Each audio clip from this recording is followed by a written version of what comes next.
Good morning, Year 4, and happy World Book Day. It's Atkin here with our World Book Day literacy lesson. You can have your literacy book because we are going to be doing a little bit of work in it. And you can write today's date, which is Thursday, 4th of March 2021, and the learning objective, which today is to create a comic strip story. You don't need to write the SPAG subheading today because we're not doing SPAG. So pause the video so you can write those two things at the top of your page.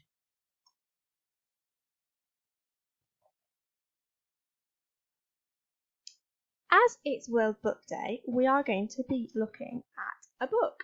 The book we are going to be looking at is called Little Bad Man and the Radioactive Samosa.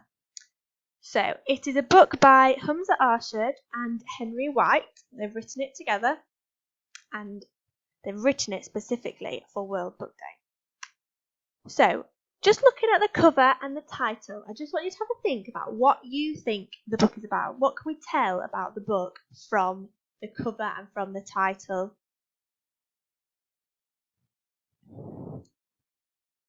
You might notice, because it's Little Bad Man, it might be about a little boy. And if we look at the cover, we can see this picture here. It might be about him. And the radioactive samosa, which I think he's holding here.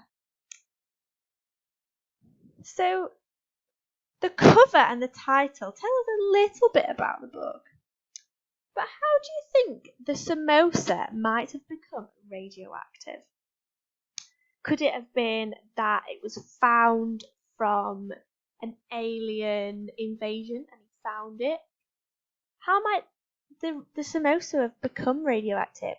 Pause the video, and what I want you to do is write in your book a funny idea about how this samosa has become radioactive. It can be anything you want. It can be really imaginative, and then you can send us your pictures and we can share them with each other. You might say that the samosa has become radioactive because of an evil villain who's made it and has purposefully made it radioactive so that anyone who eats it gets poorly. Anything. So you might have a really good idea about that. So what we're going to do now is we're going to read a little bit and then we'll come back to these questions when we've read it. So here I have got the book Little Bad Man and the Radioactive Samosa. Chapter 1. Dodgy DVD. Let me get straight to the point, yeah. I had 1 week of summer holidays left. 1 week to enjoy myself, hang out with friends, and most important of all, not have to save the world again. I'm serious. There's been far too much world saving going on this year for my liking. A kid needs his downtime. Aliens, evil geniuses, killer robots. This stuff is exhausting when you're 12. All I wanted from my final week of holiday was to muck about in Eggington. Get in trouble for annoying my neighbours, and maybe go swimming, if they ever got the pool fixed up, that is. Does that all sound like too much to ask? No, it doesn't. But do you think that's how it went down? Yeah, right. It all began when my best friend Uma rang my doorbell. Humza, come quick, he said, as I opened the front door to find his big, excited face peering down at me. No way, man, I told him. My dad's just got a dodgy copy of a new Marvel movie off Market Abdul. I think someone used their phone to film it in the cinema or something. We can't really make out what they're doing or saying. But who cares? We've got popcorn. I lifted the bowl to show him. There isn't time for popcorn, said Uma, reaching in and helping himself to a handful. You need to see this right now. Oh, man, I said, shaking my head. Are you sure? Is it really life or death? Humza, replied Uma through a mouthful of popcorn. It's bigger than that. Fine, I said with a sigh and dropped my bowl on the hall table. Mom, I'm going out. Okay, she replied from the living room. Be back before dark. What about Captain Avengers movie? Shouted my dad. This cost me £1.70. It's not my fault, I yelled back. Uma's making me go. Uma? shouted my dad. Yes, called Uma, leading into the doorway. You want to stay and watch a film? Humza has to go out. You can have his popcorn. Hey! I yelled. Stop inviting my friends round to replace me.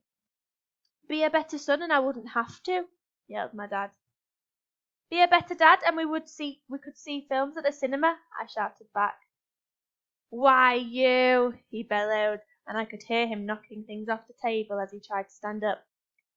Come on, I told Uma, we'd better go before he figures out how to get off the sofa. 4 minutes later, we were standing in Uma's bedroom, looking down into a little cage. Aren't they amazing? Said Uma, beaming with pride. Really hope you're not talking about these rats, I replied. 'Cause I could be eating popcorn and watching superheroes beating each other up right now. They're not rats, said Uma, looking offended. They're hamsters. They looked pretty ratty to me. They had ratty little faces, big ratty eyes, and they were crawling all over each other like, well, rats. Is this what you dragged me around here for? To check out your plague rats? They're not rats, said Uma, rolling his eyes. My mum said I could either have hamsters or a goldfish, so it was a no-brainer really. I thought all your decisions were no-brainers, I replied with a grin. Ha ha, very funny, said Uma without actually laughing. It doesn't really matter what you think. I know they're brilliant. I've been training them all day. Training them? I replied, raising my eyebrow. To do what? Poo and run around in circles? You can't train rats. Hamsters! Snapped Uma. And yes, you can. Watch this. He picked up a little silver whistle from beside the cage and gave it a small puff. The instant shrill sound rang out. All 6 of the little rodents turned to look. They formed a line, standing up on their hind legs with the little arms held out, like they were begging. Good hamsters, said Uma, picking up a pakora from beside the cage. He broke the little fried snack into pieces and gave each hamster an equal share. You feed them pakora? I asked. They love it, said Uma. They like bhaji and samosa too, but not dal. They won't touch it. Maybe they ain't so stupid after all, I said, grinning. I'd rather eat a week-old unwashed pant than a bowl of dal. Right, well, I continued, as much as I've enjoyed your rat circus, I should probably be getting home. What, already? Asked Uma, sounding disappointed. Uma, we've got less than a week before school starts, I said, heading to the door. We have to fill this time with the most exciting, memorable, and dangerous activities we can.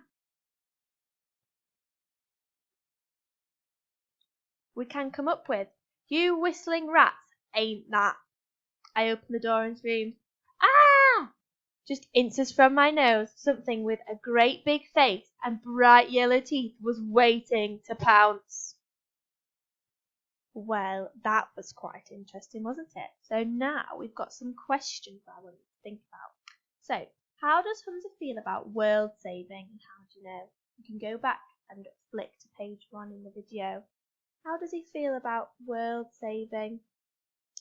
What sort of relationship does Humza have with Uma and how can you tell?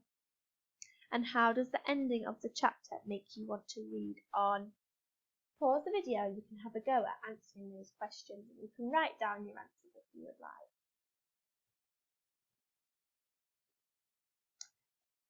Okay, well done. I'm sure you've got some brilliant ideas and I really enjoyed reading that book. Now it's time to meet the authors, Humza Ashad and Henry Wright. So you need to pause this video, go onto the blog and watch the next clip that's World Book Day Author and Illustrator Academy and watch that clip about these 2 authors and their book. So pause this video and go and watch that one now.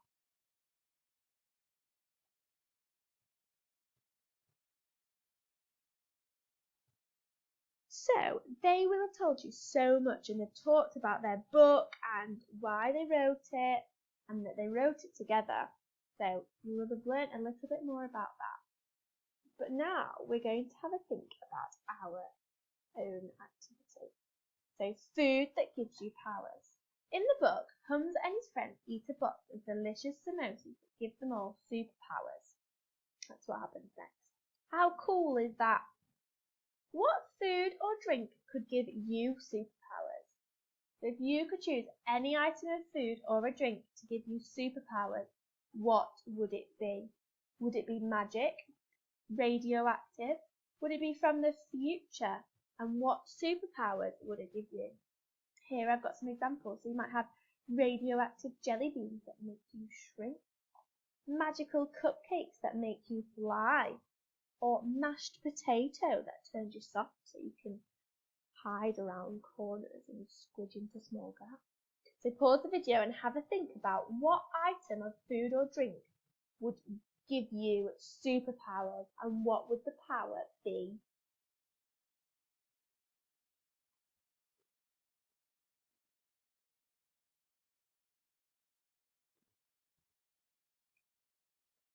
Now, I bet you have come up with some fantastic ideas. I can't wait to hear them.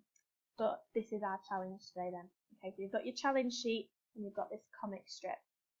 Your job is to create a comic strip style story showing what happens when you consume your chosen food or drink. So when you drink that drink, or when you eat that food, what will happen to you?